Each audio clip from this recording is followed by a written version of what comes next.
Friction क्या है? Opposing force है जो मोशन का अपोज करेगा। कोई भी ऑब्जेक्ट है उसके मोशन का अपोज करने वाला जो फोर्स होगा उसी को हम क्या बोलेंगे? फ्रिक्शन। ठीक है, फ्रिक्शन क्या हो गया? अपोजिंग फोर्स, सिंपल सी बात है। और वो किसका अपोज करेगा? मोशन का। तो मोशन के अपोज करने वाले फोर्स को क्या बोल देंगे हम? फ्रिक्शन। फ्रिक्शन के पार्ट्स कर देते हैं। एक है सबसे पहले स्टैटिक फ्रिक्शन, स्टैटिक फ्रिक्शन। दूसरा है काइनेटिक फ्रिक्शन, काइनेटिक फ्रिक्शन। और तीसरा है रोलिंग फ्रिक्शन।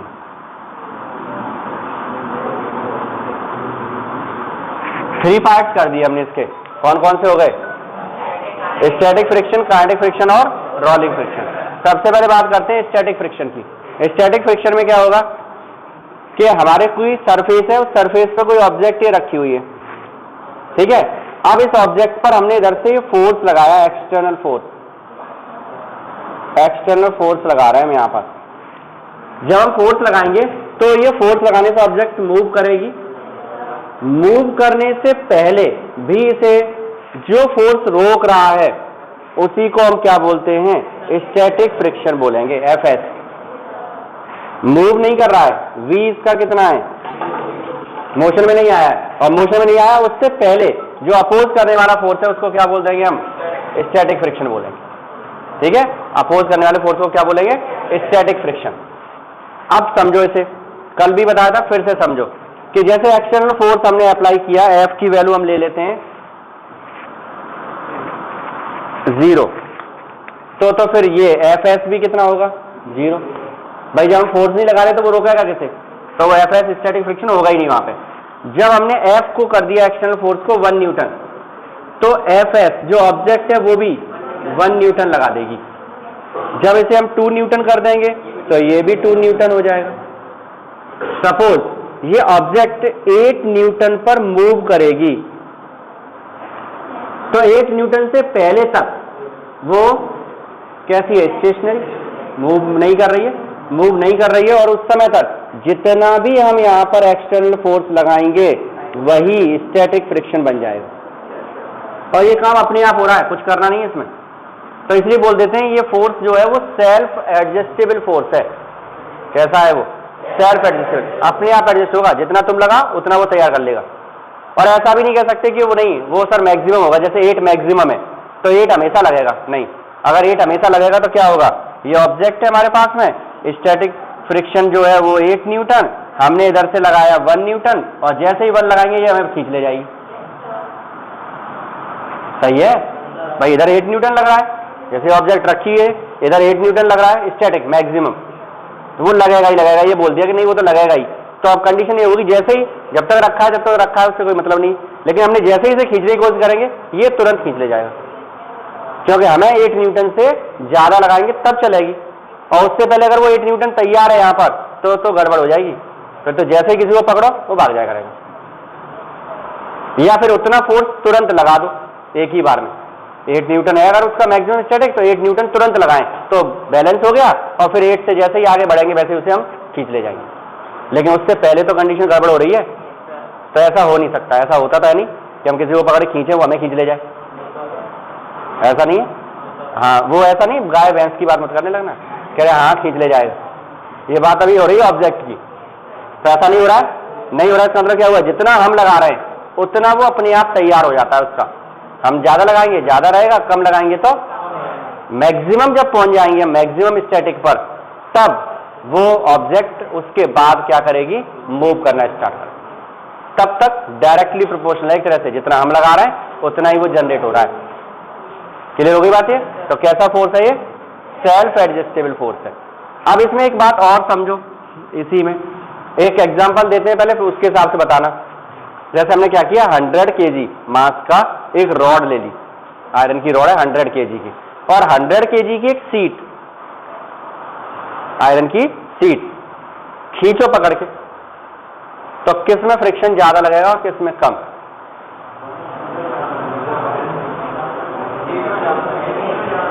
सीट में ज्यादा लगेगा। एकदम नॉर्मल सी बात दिखाई दे रही है कि सीट जो है वो एरिया उसका बहुत हो गया, ज्यादा सरफेस को टच करेगी, तो जब उसे हम खींचेंगे तो वहां पर, और जो रॉड होगी उसमें एरिया कम है तो फोर्स भी सही है। पलट दो, फ्रिक्शन फोर्स एरिया पर, सरफेस एरिया पे डिपेंड ही नहीं करता है, यानी कि दोनों पे फोर्स कैसा होगा, सेम। ठीक है, लग रहा है माइंड तुम्हारा काम कर रहा था वहां पे बस, क्या जो नॉर्मल सी बात है, एरिया ज्यादा होगा तो ज्यादा ताकत लगानी पड़ेगी, मतलब स्टैटिक फ्रिक्शन ज्यादा होगा, लेकिन ऐसा नहीं है, वो एरिया पे डिपेंड ही नहीं करता है। जो कांटेक्ट एरिया है ना दोनों का, उस पर डिपेंड नहीं करेगा वो। जब कांटेक्ट एरिया पे डिपेंड ही नहीं करेगा तो कितना एरिया टच कर रहा है कितना नहीं, उससे क्या फर्क पड़ रहा है, कुछ नहीं। समझ में आ गया? तो इसलिए वो उल्टा हो गया। अब याद रहेगा कि हाँ ये गड़बड़ की थी हमने, तो एरिया पे डिपेंड नहीं करेगा। क्या कहना है? हाँ उसी पे, इसीलिए मैंने एक वर्ड यूज किया, 100 kg की ही रॉड है और 100 kg की वो प्लेट सीट थी, मैंने मास सेम कर दिया था इसीलिए, क्योंकि वास्तव में वो मास पे ही डिपेंड करता है। ठीक है, कैसे डिपेंड करता है? एफ एस, अगर हम बात करें मैक्सिमम की, तो वो डायरेक्टली प्रोपोर्शनल है किसके, और जो रिएक्शन मिलता है हमें, रिएक्शन जो मिलता है वो किसके ऊपर होता है, रिएक्शन किसके ऊपर होता है? जब तक मूव नहीं कर रहा, यही बैलेंस है, मूव कर नहीं रहा, ना ऊपर जा रहा ना नीचे, तो इसका मतलब आर किसके ऊपर हो गया, एम जी के। तो वास्तव में फ्रिक्शन फोर्स जो होगा वो मास पे डिपेंड कर गया। समझ में आ गया? तो किस पर डिपेंड नहीं करेगा वो याद रखेंगे, किस पर नहीं करेगा, एरिया पर।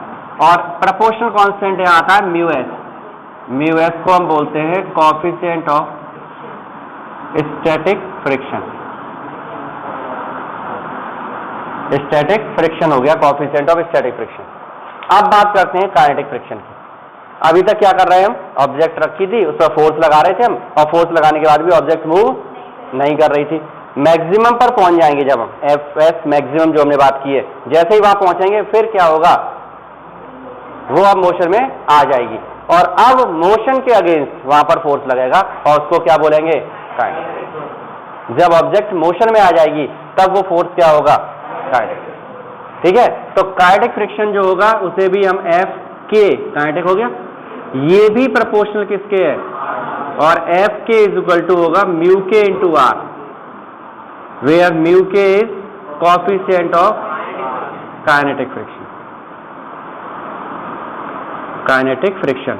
अब जरा एक चीज सोच के देखते हैं कि एक कुछ बॉक्स रखा हुआ है, ठीक है, अब उस बॉक्स को हम धक्का दे रहे हैं इधर से, तो बॉक्स क्या करेगा, फ्रिक्शन लगाएगा, चलने की कोशिश नहीं करेगा, मना करेगा, नहीं हम नहीं चलेंगे। फिर हम उसके मैक्सिमम फ्रिक्शन स्टैटिक से भी ज्यादा लगाएंगे तो वो चलना स्टार्ट कर देगा। तो धक्का मार के देखा है कभी, देखा होगा ना। अब जरा सोचो, प्रैक्टिकली सोचना, जब हम स्टार्ट करते हैं और जब चलता है तो दोनों फोर्सेस में डिफरेंस है, कौन सा ज्यादा है, जब चलता है तब कम होगा, धक्का मारा ही नहीं तूने कभी। जब हम नॉर्मल सा, वैसे तो रोलिंग फ्रिक्शन आएगा, गाड़ी वाड़ी में धक्का देते हैं, लेकिन जब दोनों तब वो स्टार्टिंग में हिलती रहती है, बड़ी ताकत लगानी पड़ती है, और एक बार मोशन में आ जाती है तो फिर वो, यही देखा है, मतलब फिर फोर्स कम लग रहा है, और जब स्टार्टिंग में जब वो खड़ी है तब फोर्स ज्यादा लग रहा है। इसका मतलब हुआ स्टैटिक फ्रिक्शन की वैल्यू ज्यादा होती है respect to kinetic friction, kinetic friction कम होता है। जब चलना शुरू कर देगी, तुम किसी को खींचो, बेंच को ही सोच लो, तुम इस बेंच को पकड़ के खींचना, तो स्टार्टिंग में थोड़ा लगेगा, ताकत लग रही है, और एक बार चलना शुरू कर दे फिर खींच ले जाओ, क्योंकि काइनेटिक कम है और स्टैटिक ज्यादा है। क्लियर हो गया? तो काइनेटिक फ्रिक्शन की वैल्यू, काइनेटिक फ्रिक्शन की कम होगी, स्टैटिक फ्रिक्शन की ज्यादा होगी। इसके लिए हम एक ग्राफ प्लॉट कर देते हैं। ये है हमारा फ्रिक्शन फोर्स और ये एक्सटर्नल फोर्स। जब हम एक्सटर्नल फोर्स इंक्रीज करेंगे तो फ्रिक्शन फोर्स बढ़ता जाएगा, डायरेक्टली प्रोपोर्शनल चल रहा है, और यहां पर पहुंचकर एफ एस कैसा हो गया, मैक्सिमम, और जब मैक्सिमम हो जाएगा उसके बाद फोर्स कम हो जाएगा, और अब कौन है, काइनेटिक, अब वो चलना शुरू कर दिया। यहां से आता कोई स्टेशनरी है, अभी तक मूव नहीं किया, यहां पर आने के बाद मैक्सिमम जब स्टैटिक फोर्स लग चुका होगा तब वो ऑब्जेक्ट मूव करना स्टार्ट करेगी, और जैसे ही वो मूव करना स्टार्ट करेगी वैसे ही वो फ्रिक्शन फोर्स कम हो गया, और अब कांस्टेंट फ्रिक्शन से वो चलना शुरू कर। समझ गए? तो स्टैटिक फ्रिक्शन कैसा है? ज्यादा है, मैक्सिमम जो है एफ मैक्सिमम ज्यादा है, एफ के कम है। और इसमें दोनों में सेम वैल्यू है आर, इसमें भी आर। तो इसका क्या मतलब हुआ? म्यू के is less than mu S. RHS में आर और आर सेम है। प्रैक्टिकली ये बात निकल के आ रही है कि एफ के जो है वो कम है और ये ज्यादा है। तो इसका मतलब म्यू के कम है, काइनेटिक फ्रिक्शन का जो कोएफिशिएंट होगा वो कम होगा और स्टैटिक का ज्यादा होगा। ठीक है, ये बात हुई काइनेटिक फ्रिक्शन की। अब बात करते हैं रोलिंग फ्रिक्शन की। रोलिंग फ्रिक्शन में क्या होगा? ये तो पता लगेगा कि ऑब्जेक्ट अब इसमें क्या करने वाली है, रोल, और रोल करने वाली है। तो रोलिंग फ्रिक्शन का फंक्शन समझो कैसे होता है। जैसे कोई सरफेस है, अब रोलिंग फ्रिक्शन की बात हो गई तो क्या हो गया? सर्कुलर या स्फेरिकल हो गया, तो वो ऐसी कंडीशन तो बची नहीं, अब बॉक्स वाली तो बची नहीं, अभी तक बॉक्स वाली चल रही थी। अब हमें क्या करना है? वो रोल बनाना है, यानी कि स्फीयर ले लो, सिलेंडर ले लो, सर्कल ले लो, रिंग ले लो, इस तरह का कुछ शेप है, वो हमने यहां रख दिया, ये रखा है। अब इसमें होता क्या है वास्तव में? इसमें पूरे में क्या सिस्टम बनता है? जैसे कि अब हम जो बात बोल रहे हैं वो एक तरह से मॉलिक्यूलर और एटॉमिक बेस पे सोच के चलना, नहीं तो ये सोचो कि सर ये क्या बता रहे हो आप, उसे सोचना है तुम्हें वहां जाके कि वो एटम और मॉलिक्यूल की बात चल रही है। ठीक है, सरफेस है, सॉलिड सरफेस है, वो भी उसके ऊपर कोई सॉलिड ऑब्जेक्ट हमने जो कि रोल कर सके, लुढ़क सके, उसे रख दिया इस पर हमने। जैसे हम उसे रखते हैं, उसका जो वेट होता है ऑब्जेक्ट का, उस वेट की वजह से क्या होगा? यहां पर जो सरफेस है, इस सरफेस में ऐसे गड्ढा सा बन जाता है। हाँ, सॉलिड सरफेस। इसीलिए मैंने एक वर्ड यूज किया पहले ही कि हम किसकी बात कर रहे हैं यहां पर, अभी मॉलिक्यूलर और एटॉमिक स्ट्रक्चर की बात हो रही है। तो कुछ दिखने वाला तो है नहीं वहां पे हमें, लेकिन उसका जो वेट है, वो वेट क्या करता है? ऐसे सोचो ये सॉलिड सरफेस के मॉलिक्यूल्स को यहां पर दबा देगा। ठीक है, जो भी रखा है हमने, और जब यहां से ये दबेगा तो क्या होगा? आगे की तरफ यहां पर एक हम कूबड़ निकल आएगा, ऐसे इधर निकल आएगा। जैसे यहां से दबने क्या हुआ? यहां पर मॉलिक्यूल इधर से तरफ और इधर की तरफ हो गए, यानी कि सरफेस में दोनों साइड में एक तरह से हम कूबड़ तैयार हो गए। ठीक है, बस यही है वो रोलिंग फ्रिक्शन का रीजन। अब अगर कोशिश भी करोगे लुढ़काने की तो ये ब्रेकर का काम करेगा, इसलिए लुढ़क नहीं रहा है। समझ में आया? तो वैसे नहीं होगा, ऐसे नहीं सोचो कि सर सड़क एकदम बढ़िया बनाई है आरसीसी की और आप ऐसे कैसे कह रहे हो दब जाएगी, तो वो दिखाई कुछ नहीं दे रहा है। बात हो रही है एटॉमिक और मॉलिक्यूलर स्ट्रक्चर की कि भाई आखिर लगा कैसे? जब रोल ही करने आता उसे तो फिर क्यों लग रहा था फ्रिक्शन? तो उसके पीछे रीजन ये निकल के आया कि जैसे ही हम किसी ऑब्जेक्ट को रखते हैं, वो अपनी सरफेस जो भी टच कांटेक्ट वाला एरिया है, वो एरिया दब जाएगा सरफेस का, और वो दबने के बाद दोनों साइड में हम निकल के तैयार हो जाता है। अब वही हम ब्रेकर का काम करेगा। तो जब हम मूव कराते हैं तो मोशन के अगेंस्ट वो वर्क करता है, और यही बन जाता है उसका रोलिंग फ्रिक्शन। इसमें जो आता है कोएफिशिएंट, वो आता है म्यू आर। क्या आता है? Mu R. और म्यू आर जो होता है वो सबसे छोटा है। Mu R is less than mu K, और म्यू के किससे छोटा है? ठीक है, तो म्यू आर सबसे छोटा हो गया। इसका सीधा सा सेंस ये निकला कि रोलिंग टाइम पर फ्रिक्शन सबसे कम लगता है, इसीलिए सब में पहिए गोल लगाने पड़े। उसके पीछे रीजन ये है क्योंकि रोलिंग कम हो गया, हमें तो कम से कम फ्रिक्शन चाहिए। अगर फ्रिक्शन ज्यादा होता, मतलब इसमें ज्यादा होता और यहाँ पर अलग अलग, या तो सोचो काइनेटिक में कम होता, रोलिंग में ज्यादा होता, तो ये पहिए सब ब्लॉक शेप में होते, खिसक रहे होते हम सबको लेके। सही है, खिसका के चल रहे होते, फिर हम घुमा नहीं रहे होते। घुमा इसीलिए रहे क्योंकि वहां रोलिंग फ्रिक्शन की वैल्यू कम है, इसलिए उसे घुमा के चल रहे हैं। हो गया क्लियर? तो रोलिंग फ्रिक्शन का रीजन बस इतना ही याद रखेंगे कि जैसे ही हम रखते हैं वैसे ही वो सरफेस दब जाती है और उसके दोनों साइड में हम्प निकल आते हैं। वो हम्प ही बैरियर का काम करते हैं, जिसकी वजह से ऑब्जेक्ट मूव करने में वही बैरियर यानी कि कुछ ना कुछ रुकावट आएगी, और उसी को हम क्या बोलते हैं? फ्रिक्शन। तो ये रोलिंग फ्रिक्शन हो गया। क्लियर हो गए तीनों ये टॉपिक? स्टैटिक फ्रिक्शन लगेगा कब तक? जब तक ऑब्जेक्ट मूव नहीं करेगी। जब ऑब्जेक्ट मूव करना स्टार्ट करेगी, स्लाइडिंग की बात हो रही है, तो काइनेटिक फ्रिक्शन लगेगा। और जब ऑब्जेक्ट रोल करेगी, लुढ़केगी, तब रोलिंग। काइनेटिक जो फ्रिक्शन की बात हो रही है ना, वहां पर हम ये कंसीडर करके चलते हैं कि वो स्लाइड कर रहा है, खिसक रही है। वो बॉक्स पकड़ा और बॉक्स पकड़ के खींचो तो क्या करेगा? स्लाइड करेगा, ना कि रोल। जब रोलिंग फ्रिक्शन आएगा तो वो अलग हो गया। फिर है दोनों काइनेटिक, दोनों ही काइनेटिक है, ये भी चल रहा है ये भी चल रहा है, लेकिन इसमें और इसमें क्या डिफरेंस आ गया, इसमें लुढ़केगी और इसमें स्लाइड करेगी, खिसकेगी। क्लियर? फ्रिक्शन, इसकी डेफिनेशन समझना फिगर से ही है और कुछ नहीं है। ये कोई ऑब्जेक्ट रखिए, इसका वेट होगा वर्टिकली डाउनवर्ड, इसमें रिएक्शन कहां मिलेगा हमें। अब हमने क्या किया, इधर की तरफ इस पर एक्सटर्नल फोर्स लगाया। जब इधर एक्सटर्नल फोर्स लगाओगे तो इधर की तरफ फ्रिक्शन फोर्स आ जाएगा, आ गया। अब फ्रिक्शन फोर्स और रिजल्टेंट, वो रिएक्शन, फ्रिक्शन फोर्स और रिएक्शन का रिजल्टेंट निकाला, इन दोनों को क्या निकालेंगे, रिजल्टेंट।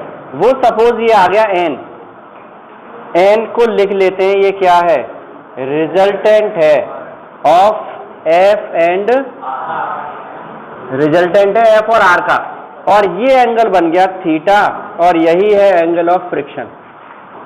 तो एंगल ऑफ फ्रिक्शन क्या है, angle between normal reaction and resultant of friction and reaction.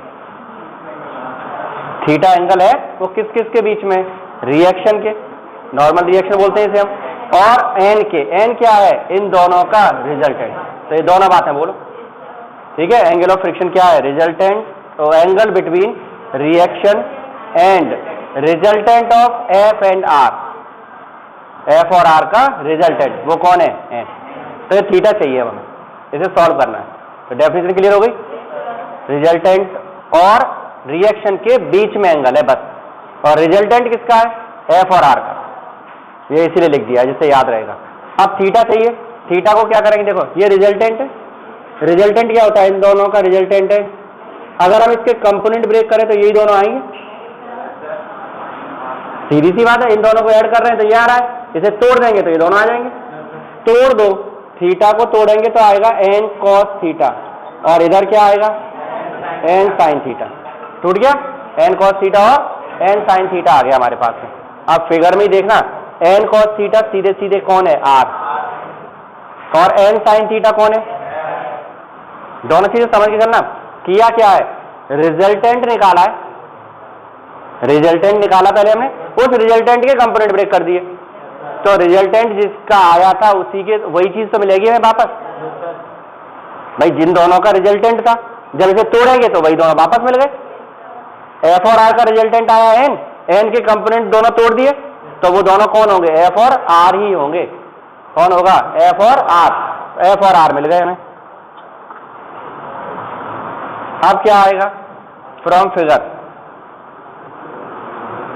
Figure से हम लिखेंगे एन साइन थीटा किसके इक्वल होगा, और लिख सकते हैं N sine theta is equal to mu S R. अभी ऑब्जेक्ट चल तो रही नहीं है, तो स्टैटिक हुआ, स्टैटिक हुआ तो क्या लिखेंगे, N sine theta mu S R हो गया, इक्वेशन नंबर फर्स्ट। और N cos theta equal R, equation number, divide कर दो, आंसर आ गया। Dividing equation first by equation second, N sine theta upon N cos theta किसके equal होगा,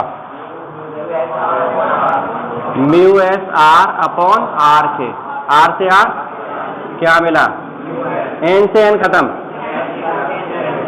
ten theta, तो थीटा की वैल्यू